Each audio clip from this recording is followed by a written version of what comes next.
Hello friends, welcome to our session. मेरा नाम अंकित तिवारी और हमने जो मैथ्स ऑप्शनल का क्रैश कोर्स स्टार्ट किया है जिसमें हमारा एम क्या है। एम ये है कि कोई भी स्टूडेंट जो मैथ्स ऑप्शनल परस्यू करना चाहता है, ठीक, उसे बेसिक्स कहाँ से कवर करूँ ये प्रॉब्लम ना फेस करना पड़े। ठीक, एडवांस क्वेश्चन की आप प्रैक्टिस खुद से किताबों से या डिफरेंट सोर्सेज से कर सकते हैं, पर जो बेसिक कंसेप्ट हैं, ठीक है, उनको हम कवर करेंगे इन लेक्चर्स के थ्रू। तो जिसमें हमने शुरुआत कहाँ से की थी, हमने सबसे इजी टॉपिक चूज किया था, the most easiest and the most scoring one, this is numerical analysis. ठीक, अब न्यूमेरिकल एनालिसिस में हमारे 3 लेक्चर्स हो चुके हैं। टुडे इज लेक्चर नंबर 4 और आज का मेरा एजेंडा क्या है? आज का मेरा एजेंडा है न्यूटन्स फॉरवर्ड इंटरपोलेशन फॉर्मूला और न्यूटन्स फॉरवर्ड इंटरपोलेशन मेथड। ठीक, तो देखिए, अगर मैं लेक्चर को स्टार्ट करूं, ठीक, तो अब तक हमने क्या क्या टॉपिक्स कवर कर लिए हैं। सबसे पहले हमने न्यूमेरिकल एनालिसिस में ये वाला सेक्शन चूज किया था, solution of system of linear equations. Solution of system of linear equations, उसके अंदर हमने पढ़ा था Gauss elimination, Gauss Jordan, Gauss Jacobi and Gauss Seidel method. ये 4 मेथड्स हम पढ़ चुके हैं। ठीक, आप लेक्चर को वापस से रिप्ले करेंगे study IQ IAS YouTube channel पे जाकर, तो आपको ये चारों के चारों टॉपिक्स मिल जाएंगे। ठीक, आज का मेरा एजेंडा है न्यूटन्स फॉरवर्ड इंटरपोलेशन फॉर्मूला। ठीक, देखिए बेसिकली इन टॉपिक पे मुझे करना क्या है, मुझे y equal to f of x given होगा। ठीक, मुझे y equal to f of x जो है वो गिवन होगा। Suppose it is like this is x and this is y।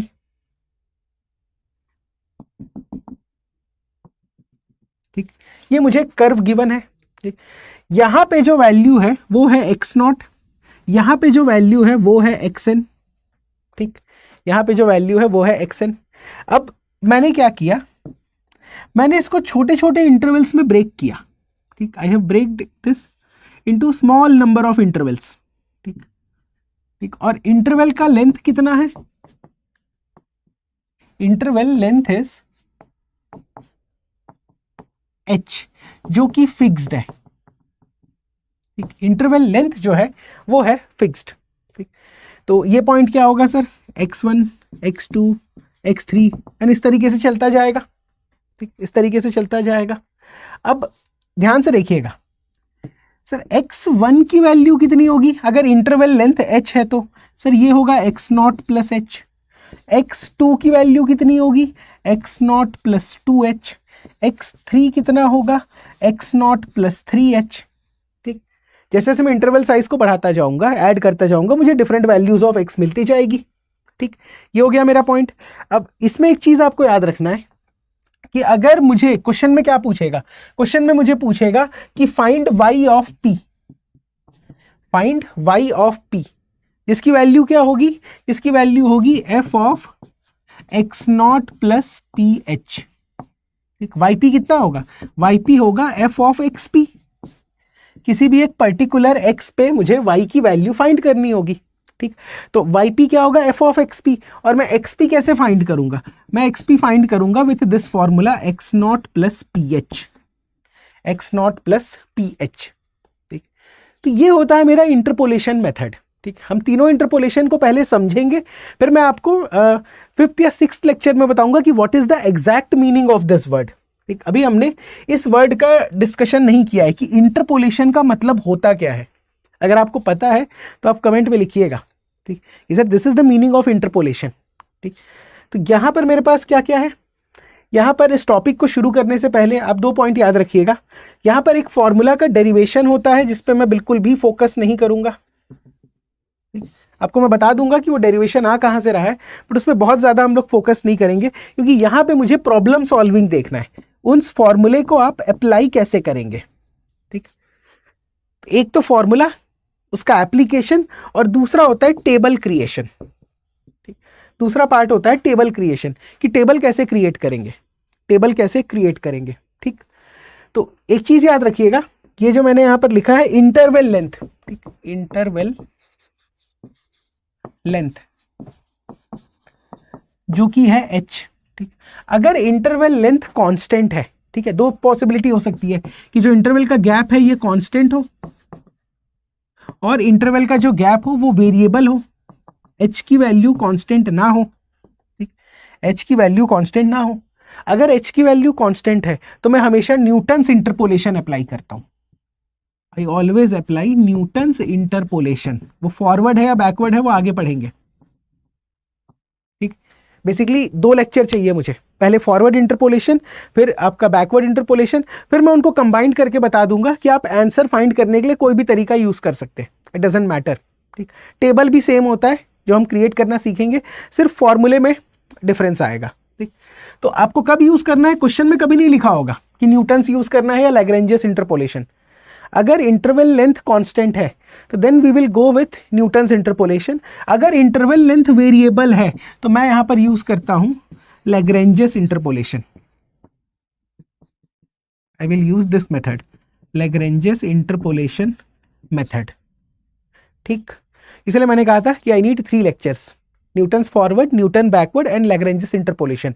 जब ये 3 लेक्चर कंबाइन हो जाएंगे तो ये इंटरपोलेशन वाला जो पूरा का पूरा टॉपिक है आपका वो एकदम क्लियर हो जाएगा। तो थोड़ा सा मुझे पेशेंस चाहिए 3 दिनों का। ठीक, थोड़ा सा पेशेंस, ये टॉपिक आपका एकदम क्लियर हो जाएगा। ठीक है, आप कोई भी बुक का क्वेश्चन अटेम्प्ट कर सकते हैं अगर आप 3 दिन तक के इन लेक्चर्स को एक सीरियल कंटिन्यूएशन में देखते हैं तो चलिए सबसे पहले स्टार्ट करते हैं न्यूटन्स फॉरवर्ड इंटरपोलेशन फॉर्मूले से। ठीक, उसके पहले अगर कोई भी क्वेरी है आपके regarding this series, regarding maths optional, regarding UPSC preparation, तो आप मुझे मेल कर सकते हैं इस ईमेल आईडी पे ankit.tiwari@studyIQ.com। और जो पूरा क्लासेस होते हैं हमारे यूट्यूब पे मैथ्स ऑप्शनल से रिलेटेड, उन सब का ये जो हैंड रिटन पीपीटी है ये मैं इस टेलीग्राम चैनल पे अपलोड कर दूंगा, AT_UPSC_maths, जिसमें M तक के सब कुछ कैपिटल है, then ATHS are in small letters, ATHS are in small letters. ठीक, ये हो गया। इसके अलावा अगर आप मैथ्स ऑप्शनल चूज करना चाह रहे हैं और आप 2026 या 2027 के एस्पिरेंट्स हैं, ठीक, क्योंकि मैथ्स ऑप्शनल एक स्टैटिक सब्जेक्ट है, जितना पहले कवर कर लोगे उतना आपके लिए बेटर होगा।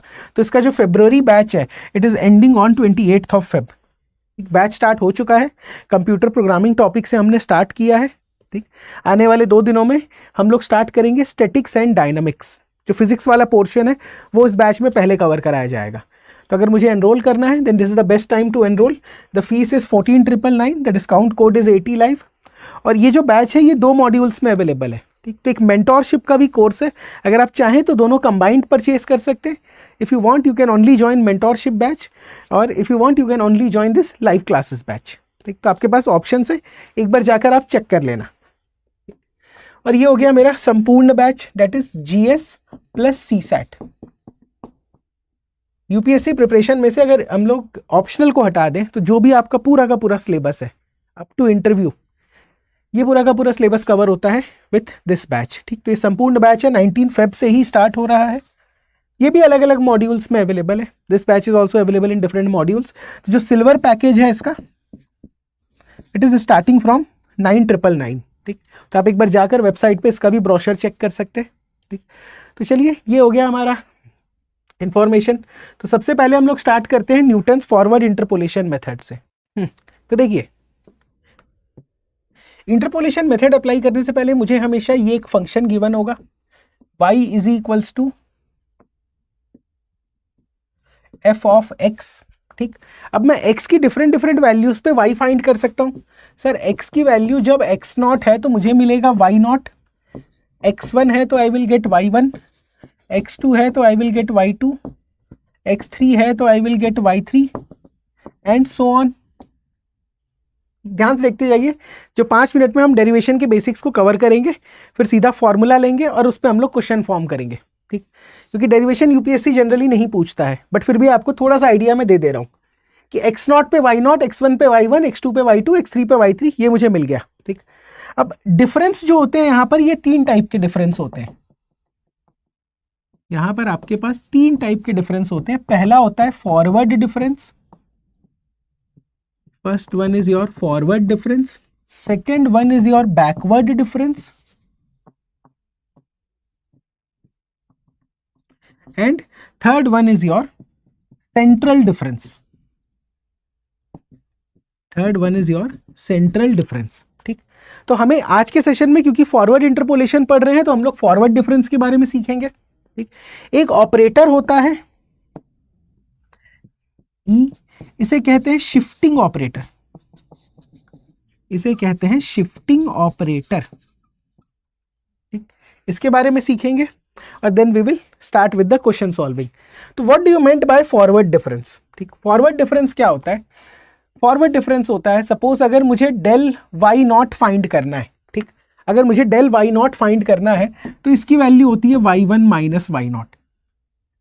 ठीक, del Y naught is Y one minus Y not. Similarly del Y one लिखा है तो Y two minus Y one, this is forward difference operator.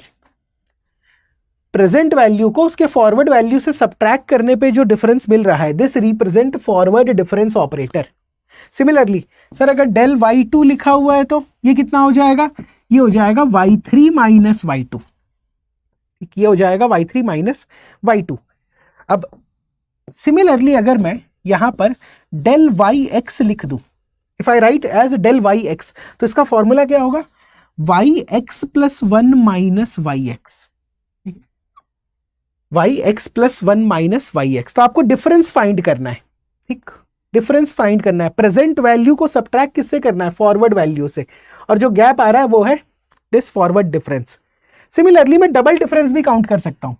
Suppose अगर डेल स्क्वायर वाई नॉट लिखा हुआ है, ठीक, अगर डेल स्क्वायर वाई नॉट लिखा हुआ है तो इसका मतलब क्या होता है? इसका मतलब होता है del Y one minus del Y naught, del Y one minus del Y naught. Sir del Y one कितना होता है? Y two minus Y one minus of Y one minus Y naught, तो which is nothing but Y two minus two Y one plus Y not. ठीक, ये calculate हम table से कर लेंगे, परेशान मत होना इन फॉर्मूले को देख के, पर सिर्फ और सिर्फ आपको थोड़ा सा फेमिलियरिटी दिखाने के लिए मैं ये टॉपिक्स को लिख दे रहा हूं कि सपोज अगर मेरे से पूछता कि sir what is del square Y one, ठीक, what is del square Y one, तो ये कितना होगा?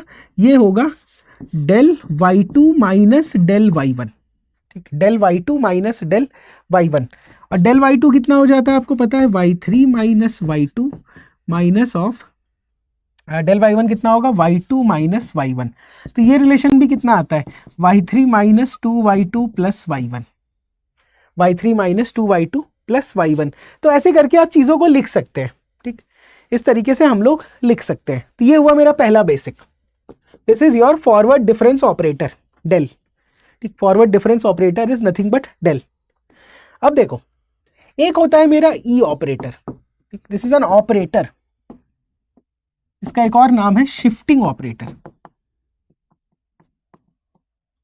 शिफ्टिंग ऑपरेटर, ठीक, इसका मतलब यह है कि अगर मैंने सपोज ऐसा लिखा कि f of x1 is equals to f of x not plus h, ठीक, इंटरवल लेंथ अगर h है, ठीक, तो x1 कितना होगा? x नॉट प्लस h के बराबर। ठीक, f of x2 is nothing but f of x not plus 2h। ठीक, f of x not plus 2h। तो इसको मैं शिफ्टिंग ऑपरेटर के टर्म्स में कैसे लिख सकता हूं? ध्यान से देखना, इसको मैं लिख सकता हूं e power 1 into F of x not. ठीक, e power 1 into F of x not. ये e के पावर में जो भी होगा, ठीक, वो h से मल्टीप्लाई होके x में ऐड हो जाता है। e के पावर में जो भी होगा वो h से मल्टीप्लाई होके x में ऐड हो जाता है। सिमिलरली यहां पर मैं कैसे लिखूंगा? e power 2 F of x not. ठीक, e power 2 F of x not. तो बेसिकली यहां पर देखो ध्यान से, sir F of x one क्या होता है? y1, ठीक, और एफ ऑफ एक्स नॉट क्या होता है? y not. तो मैं y1 को लिख सकता हूं e power 1 into y not, e power 1 into y not. Similarly y2 कितना हो जाएगा? सर y2 हो जाएगा e power 2 into y not. ठीक, e power 2 into y not. ठीक, तो इस तरीके से जो भी e का यहां पर पावर है वो इधर में ऐड हो जाता है। ठीक, अगर e पावर -1 होता, ठीक, सपोज अगर मैं ऐसे लिखता कि f of x1 is equals to f of x2 minus h। भाई x2 अगर x1 प्लस h है तो x1 कितना हो जाएगा? x2 minus h। तो इस केस में ये क्या आता है? f of x1 is y1। ठीक, यहां मैं इसको कैसे लिख सकता हूं? e power -1 into y two. y1 is e power -1 into y2। क्यों? y2 में -1 कर दोगे तो आपको y1 मिल जाएगा। This is your shifting operator, this is your shifting operator. ठीक, याद रखिएगा क्वेश्चन सॉल्विंग में इन चीजों का बहुत ज्यादा यूज नहीं है, मैं आपको सिर्फ डेरिवेशन पॉइंट ऑफ व्यू से समझा रहा हूं। Just explaining you from the derivation point of view. और क्या डेरिवेशन पॉइंट ऑफ व्यू है हमारा? हमारा डेरिवेशन पॉइंट ऑफ व्यू ये है सर, डेल वाई एक्स की वैल्यू कितनी होती है? Y x plus one minus Y x. Del y x is equals to y x plus one minus Y x. ठीक, अब इसको देखो ध्यान से, मैं इसको ऐसे लिख सकता हूं E power 1 into Y X minus Y X. यहां पे मैंने शिफ्टिंग प्रॉपर्टी लगा दी, यहां पे मैंने शिफ्टिंग प्रॉपर्टी लगा दी, तो बेसिकली डेल वाई एक्स कितना आ गया? ये आ जाता है E minus one into Y X. It is E minus one into Y X. और यहां से मुझे एक रिलेशन मिलता है कि forward difference operator is E minus one. And what is shifting operator? E, the value of E comes out to be del plus one. 5 minute का और patience. Capital E is equals to del plus one, ये result याद रखना, please remember this result. जो shifting operator होता है ई, इसकी value कितनी आ रही है? इसकी वैल्यू आ रही है डेल प्लस वन के बराबर। ठीक, its value is equal to e is equals to del plus one. ये मैंने क्यों यूज किया? अब देखो, मैंने आपको क्या बताया था इनिशियली? मुझसे पूछेगा y ऑफ xp की वैल्यू बताओ। याद है स्टार्टिंग में हमने जो सीखा था, क्वेश्चन किस फॉर्म का रहेगा? क्वेश्चन रहेगा इस फॉर्म में कि you need to find y of xp और y ऑफ p। किसी भी पॉइंट पे, किसी भी पॉइंट ऑफ x पे मुझे y फाइंड करना है। ठीक, I need to find the value of y। तो मैं यहां पे क्या करूंगा? देखिए, y ऑफ xp को मैं कैसे लिख सकता हूं? f of xp which is nothing but f of x naught plus ph। x naught plus ph। अब ये x naught plus ph क्या बन जाएगा? अगर मैं फॉर्मूला अप्लाई करूं तो ये बन जाएगा e power p f of x naught, e power p f of x naught, f of xp। ये कितना आ रहा है? ये आ रहा है शिफ्टिंग ऑपरेटर, मैंने p को शिफ्ट किया है, तो e power p into f of x naught। इसका मतलब यह है कि फाइनली मुझे मिलता है y of p is equals to e power p into y not. ये मुझे रिलेशन मिला एक, y p is equals to e power p multiplied by y not. ठीक, अब यहां पर आपको कुछ नहीं करना है, यहां पर आपको सिर्फ e की वैल्यू की जगह डेल प्लस वन सब्सटीट्यूट कर देना है। You need to substitute del plus one in place of e। तो वाई पी कितना आ जाएगा? सर वाई पी आ जाएगा 1 plus delta power p y not. अब इसी फॉर्म को अगर मैं बाइनोमियली एक्सपैंड कर दूं तो मुझे मिल जाता है न्यूटन्स फॉरवर्ड इंटरपोलेशन फॉर्मूला। अगर यहां पर आप बाइनोमियल एक्सपेंशन लगा देंगे तो आपको न्यूटन्स फॉरवर्ड इंटरपोलेशन फॉर्मूला मिल जाएगा। 99% केस में आप इस फॉर्मूले से शुरुआत करेंगे, बट अगर आप फॉर्मूला भूल गए तो हमने एक छोटा सा डेरिवेशन बहुत ब्रीफ में डिस्कस कर लिया। ठीक, तो कितना फॉर्मूला आ रहा है भाई? Finally y p is equals to, देखो इसका बाइनोमियल एक्सपेंशन क्या होगा? 1 plus delta p by 1 factorial p into p minus one by 2 factorial del square p into p minus one p minus 2 by 3 factorial del cube and so on. Last में इधर में why not जो बाहर में था। ठीक, why not का जो टर्म था, जस्ट अ सेकेंड, जो वाई नॉट का टर्म था वो बाहर में था, तो उसको भी मैं अंदर ले आता हूं। और ये फॉर्मूला आपको याद रखना है, y naught plus p delta y naught by 1 factorial p minus one 2 factorial del square y naught p minus one p minus 2 3 factorial del cube y naught and so on. ये जो form होता है इसे कहते हैं Newton's forward interpolation formula. This is known as Newton's forward interpolation formula या method. आप जो भी कहना चाहते हैं, ठीक। तो please remember this formula, yp is equals to y naught p delta y naught by 1 factorial, this by this, this by this, this by this. अब आपको क्या करना है, जो मैंने बताया था, एक फॉर्मूला है, एक टेबल है, ठीक। एक फॉर्मूला है, एक टेबल है। मुझे जिस भी पॉइंट पे पूछेगा, ठीक, मुझे x नॉट हमेशा गिवन रहेगा, मुझे h हमेशा गिवन रहेगा, ठीक। अब जो भी पॉइंट पे पूछ रहा है तो ये भी मुझे गिवन होगा xp, तो मैं इसको x नॉट प्लस ph के बराबर करके p को फाइंड कर लूंगा, ठीक। सबसे पहले इनिशियल पॉइंट गिवन होगा, इंटरवल का लेंथ गिवन होगा, फाइनल पॉइंट गिवन होगा, तो इसके बेसिस पे मैं p फाइंड कर लूंगा। देन मैं टेबल कंस्ट्रक्ट करूंगा, टेबल से मुझे ये वाले वैल्यूज मिल जाएंगे, फॉरवर्ड डिफरेंस वाले वैल्यूज, ठीक। p मिल गया मुझे पहले इक्वेशन से, टेबल से मुझे ये सारे वैल्यूज मिल गए, इसमें सब्स्टिट्यूट कीजिए, you will get the answer. इसमें सब्स्टिट्यूट कर लो, you will get the answer, ठीक। तो ये था हमारा पूरा का पूरा थ्योरी। ऑलमोस्ट हमने 20 मिनट्स इस टॉपिक के थ्योरी में कवर कर लिया, बट डोंट वरी, चलो क्वेश्चन स्टार्ट करते हैं। एम हमेशा यही रहता है कि जब भी हम प्रिपेयर कर रहे हैं तो ऐसा प्रिपेयर करें कि एग्जाम में क्वेश्चंस बन जाए, ठीक। Just a second, question is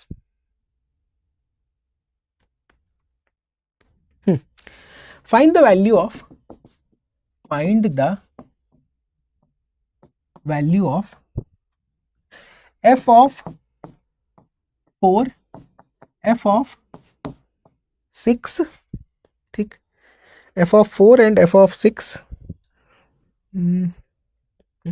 and also f of x, ठीक।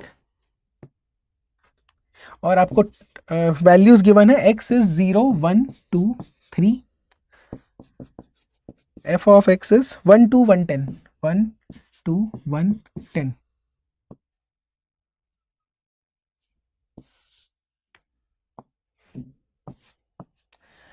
ठीक।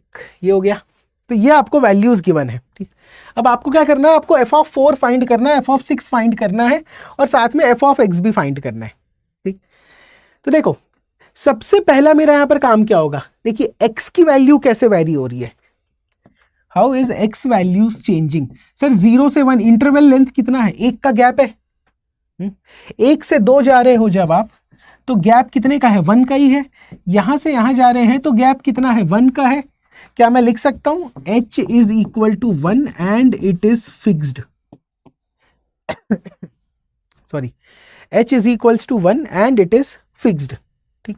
अब अगर ये फिक्स है, ठीक, तो मैं यहां पर न्यूटन्स इंटरपोलेशन मेथड अप्लाई करूंगा, न्यूटन्स इंटरपोलेशन मेथड मैं इसको अप्लाई करूंगा, ठीक। मैं यहाँ पे न्यूटन्स इंटरपोलेशन मेथड अप्लाई करूंगा। अब इंटरपोलेशन मेथड में आज हम फॉरवर्ड पढ़ रहे हैं तो फॉरवर्ड वाला ही केस लेंगे, ठीक। देखो एक्सपी कितना गिवन है पहले वाले पार्ट में, सर पहले वाले पार्ट में एक्सपी गिवन है 4, एक्स नॉट गिवन है, एक्स नॉट कहां से शुरू हो रहा है, सर 0 से शुरू हो रहा है, x not is starting from 0, ठीक। एच कितना गिवन है 1, ये सारे के सारे इंफॉर्मेशन मुझे गिवन है, तो क्या मैं लिख सकता हूं 4 is equals to 0 plus p into 1, तो यहां से मुझे p की वैल्यू मिल गई 4, the value of p comes out to be 4, this is my first step, this is my first step, ठीक। अब क्या करना है, I need to construct table, बहुत ध्यान से देखना क्योंकि बैकवर्ड इंटरपोलेशन में भी यही टेबल होगा, ठीक। अलग से आपको कोई कैलकुलेशन नहीं करनी होगी, फॉरवर्ड हो या बैकवर्ड इंटरपोलेशन हो, दोनों में मेथड सेम रहता है, टेबल सेम रहता है, सिर्फ ये चेंज होगा, ठीक, सिर्फ ये फॉर्मूला बदल जाएगा, बाकी कोई चेंजेस नहीं आने वाले। तो चलिए मैं यहां पे वैल्यू लिखता हूं एक्स वाई, ठीक। एक्स कहां से कहां चालू है, 0 1 2 3, देखो 0 1 2 3, और वाई कितना था 1 2 1 10, देखो 1 2 1 10। अब टेबल ध्यान से देखना,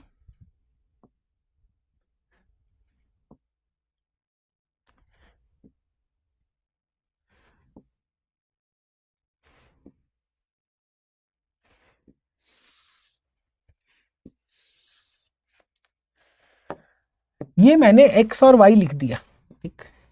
अब सबसे पहले मैं क्या फाइंड करता हूं, I am going to find del y। Del y कैसे आएगा, देखिए दिस माइनस दिस, अगर मुझे डेल y निकालना है डेल y नॉट, तो y1 माइनस y नॉट करेंगे तो 2 माइनस 1 इज 1, 2 माइनस 1 इज 1। फिर इधर आओ, 1 माइनस 2 माइनस ऑफ 1, 1 माइनस 2 करोगे तो you will get minus of 1। Then 10 minus 1, ठीक, 10 माइनस 1 यहां पर आ जाएगा 9। क्या डेल y क्लियर है, इज डेल y क्लियर? मैं बहुत स्लो चल रहा हूं क्योंकि interpolation is very important topic, interpolation is very important topic. और आपके मन में जो भी डाउट है, डाउट को होल्ड करके रखो, 3 क्लास हो जाने दो, let me complete Lagrange's interpolation, आपके सारे के सारे डाउट्स ऑटोमेटिकली क्लियर हो जाएंगे इसमें। डेल वाई नॉट आ गया, अब फाइंड करेंगे डेल स्क्वायर वाई, ठीक। डेल स्क्वायर वाई में क्या करेंगे, दिस माइनस दिस। अब जैसे से आगे बढ़ते जाओगे, forward minus backward, forward minus backward, तो -1 माइनस ऑफ 1, ठीक, कितना आ जाएगा -2, यहां पे आ जाएगा -2।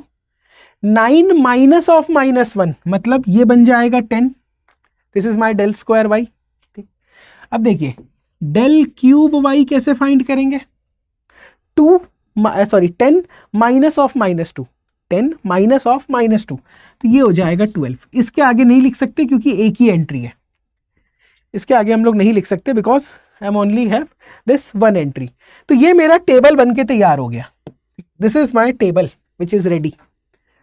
अब देखो क्या करना है मुझे, सर p की वैल्यू 4 थी, बट मैंने x0 कहां से लिया था, मैंने शुरुआत यहां से की थी x0 से, ठीक, x0 से मैंने शुरुआत किया था। तो जब मैं यहां पर कौन कौन सी एंट्रीज को सेलेक्ट करूंगा, सिर्फ ये वाली एंट्रीज को, ठीक है। I will use to select only these entries, क्योंकि मैंने x0 से स्टार्ट किया था, तो y होगा 1, डेल y होगा 1, डेल स्क्वायर y होगा -2, डेल क्यूब y होगा 12, ठीक। अगर यहां पर सपोज मैं x0 को 0 नहीं, अगर मैं x0 को 1 ले लेता, ठीक, xp मेरा कितना है 4, तो यहां पर क्या आता, 4 is equals to 1 plus p, तो p की वैल्यू मेरी आ जाती 3। अगर मैं यहां से इनिशियल पॉइंट लेता, ठीक, अगर मैं यहां से इनिशियल पॉइंट लेता तो p की वैल्यू मेरी ऑटोमेटिकली चेंज हो जाती, बट टेबल में मुझे क्या करना पड़ता, 1, मतलब मुझे ये वाले एंट्रीज लेने पड़ते मुझे ये वाले एंट्रीज लेने पड़ते, ठीक। तो इस तरीके से आपका p का वैल्यू करस्पॉन्डिंगली चेंज हो जाता है, आप किस एलिमेंट से शुरुआत कर रहे हैं। बट मैंने पहला वाला केस लिया है, इसलिए इसको हटा देता हूं, ठीक। अच्छा, एक और छोटा सा आपको मैं हिंट दे देता हूं कल की क्लास का। यहीं पे अगर मैं यहां से शुरू करता, मान लो मैं x0 की वैल्यू 3 ले लेता, सर x0 को ले लीजिए 3, ठीक।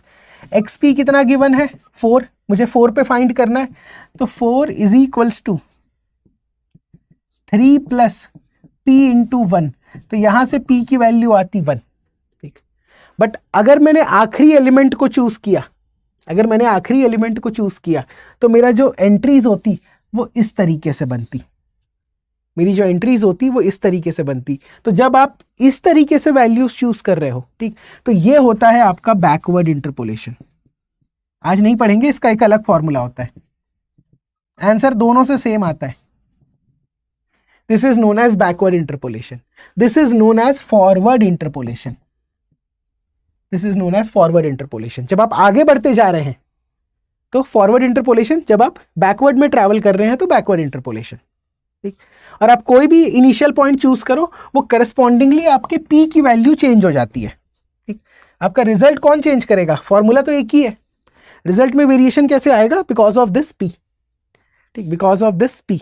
बट अभी बैकवर्ड इंटरपोलेशन नहीं पढ़ रहे हैं, ये भी वाला केस नहीं लेंगे, we will take this case, we will take this case, ठीक।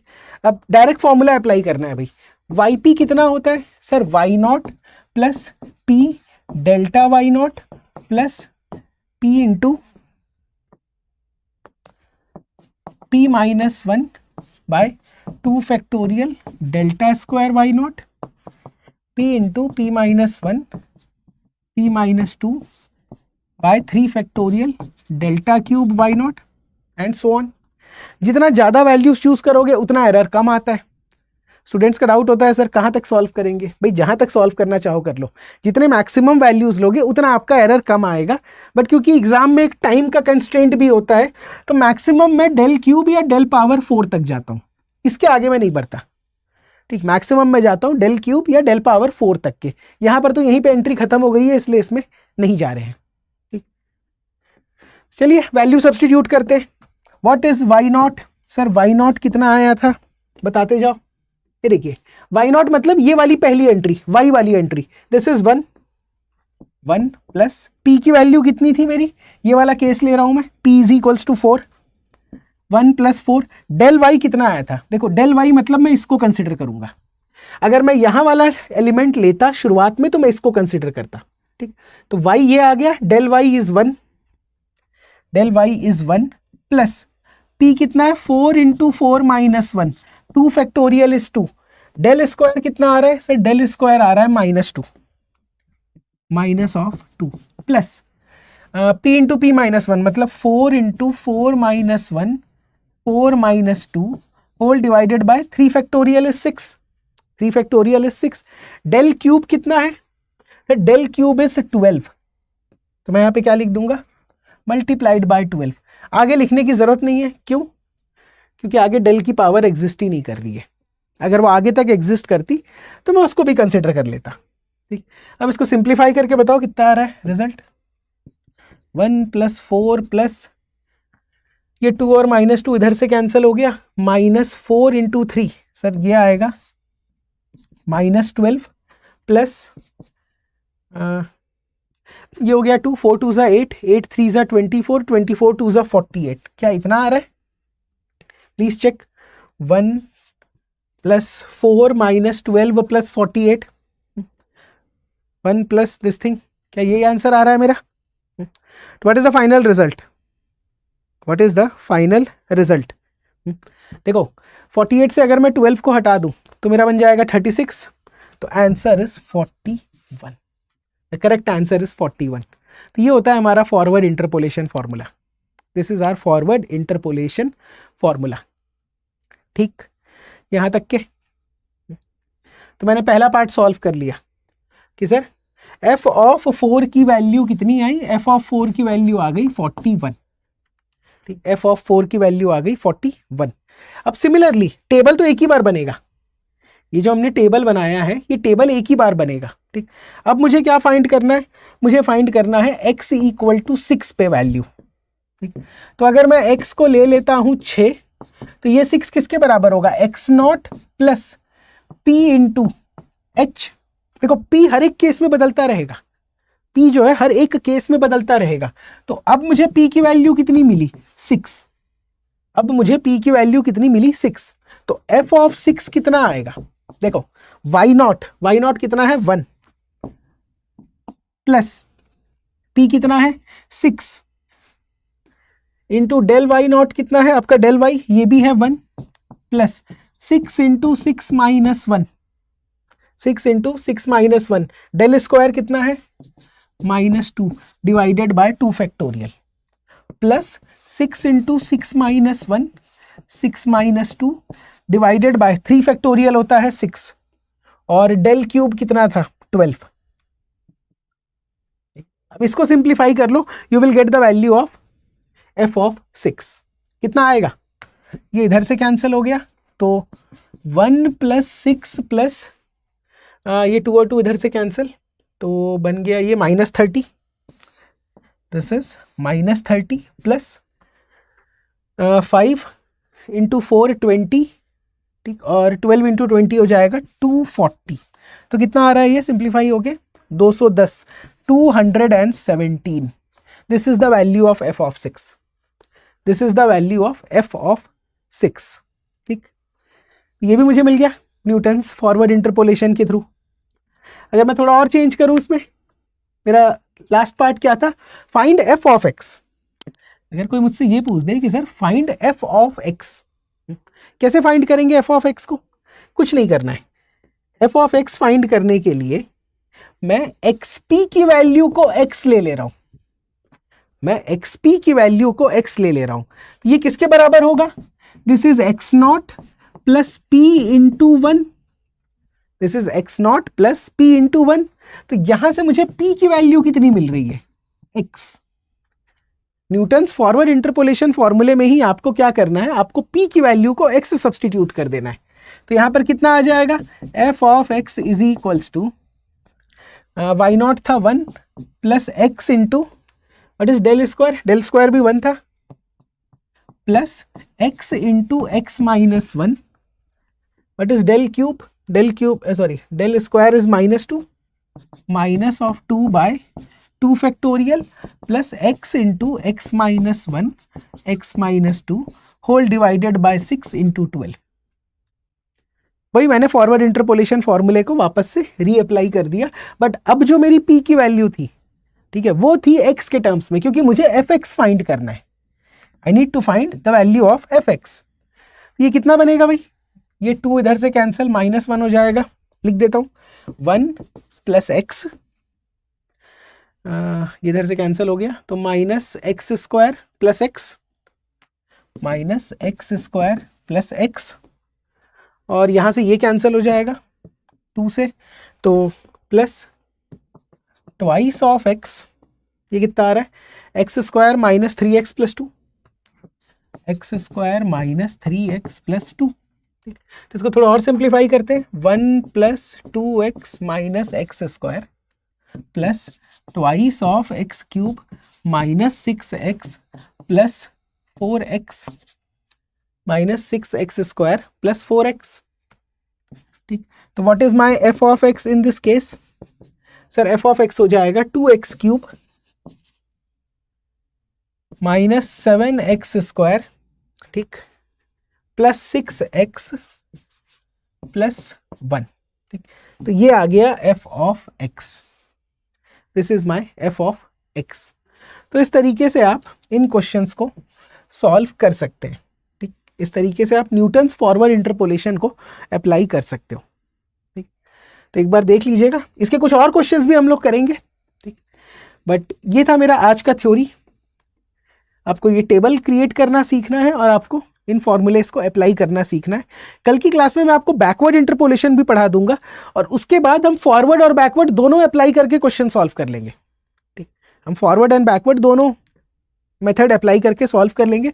बट याद रखिएगा कि इंटरवल लेंथ जो है ये कांस्टेंट होना चाहिए, तभी आप न्यूटन्स मेथड अप्लाई करेंगे। Otherwise you need to apply Lagrange's interpolation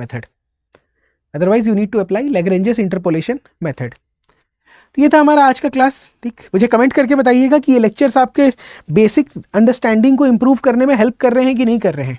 ठीक, तब हम इसको और बेटर तरीके से आगे कंटिन्यू करेंगे। ठीक, तो चलो let's end the today's session, मिलते हैं नेक्स्ट सेशन में। Thank you.